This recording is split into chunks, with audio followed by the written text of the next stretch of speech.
اللہ تبارک و تعالی کب کسے کیا توفیق دے دے کوئی نہیں جانتا۔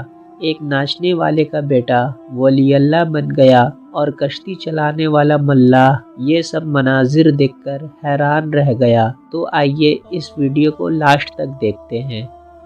دریائے نیل میں کشتی چلانے والے ایک ملاح کا بیان ہے کہ ایک دن ایک بہت ہی نورانی چہرے والے بزرگ میرے پاس آئے اور فرمایا کہ کیا تم مجھے اللہ تبارک و تعالیٰ کے نام پر دریا کے اس پار اتار دو گے؟ میں نے عرض کیا جی حضور۔ وہ بزرگ میرے کشتی پہ سوار ہو گئے اور میں نے انہیں دریا کے اس پار اتار دیا۔ جب وہ کشتی سے اترنے لگے تو انہوں نے مجھ سے فرمایا کہ میں تمہیں ایک امانت سونپتا ہوں، کیا تم اس کو قبول کر لو گے؟ میں نے کہا جی حضور قبول کر لوں گا۔ تو انہوں نے فرمایا کہ کل فلاں درخت کے پاس ظہر کے وقت تم آنا، تم کو وہاں میری لاش ملے گی، تم مجھ کو غسل دینا اور میرے سرہانے جو کفن تم کو ملے گا اس کو مجھے پہنا کر اسی درخت کے نیچے دفن کر دینا، اور میری گدڑی اور عصا اور مشک کو اپنے پاس رکھنا، اور جو شخص ان تینوں چیزوں کا طلب کرنے کے لیے تمہارے پاس آئے اس کو یہ سب سامان دے دینا۔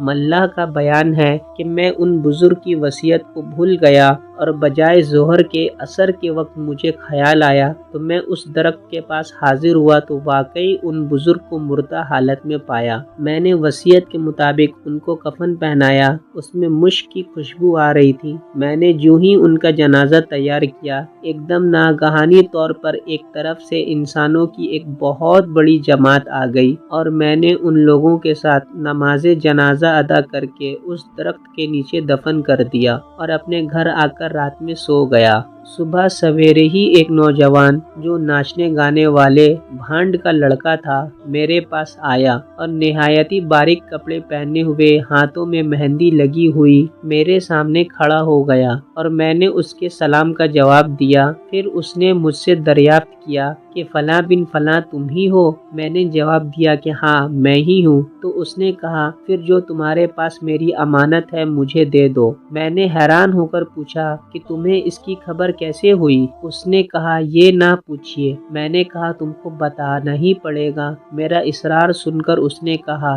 کہ بھائی میں اس کے سوا کچھ نہیں جانتا کہ گزشتہ رات ایک شادی میں ساری رات ناچتا اور گاتا رہا، جب صبح کو اذان فجر ہوئی تو میں ناچ ختم کر کے سو گیا۔ اچانک ایک شخص میرے پاس آیا اور مجھ کو جھنجھوڑ کر کہا کہ اللہ تبارک و تعالیٰ نے فلاں ولی کو وفات دے دی ہے اور تجھ کو اس کا ہم مقام بنا دیا ہے، لہٰذا تو فلاں ملاح کے یہاں جا کر اس وفات پا جانے والے بزرگ کے تبرکات وصول کر لے، جن کو وہ بزرگ تیرے لیے بطور امانت ملاح کے پاس رکھ کر دنیا سے تشریف لے گئے ہیں۔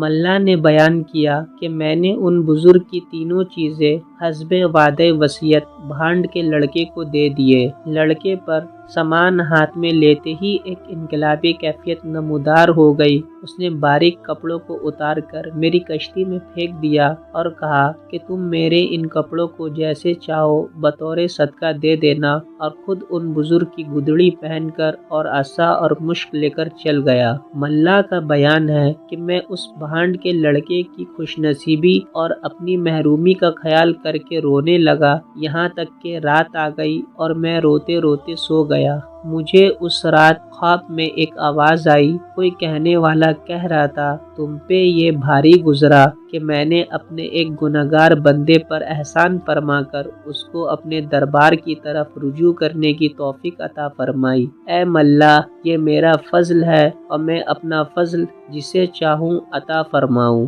یہ تھی ہماری آج کی ویڈیو۔ اگر آپ کو ہماری یہ ویڈیو اچھی لگے تو چینل کو ضرور سبسکرائب کریں۔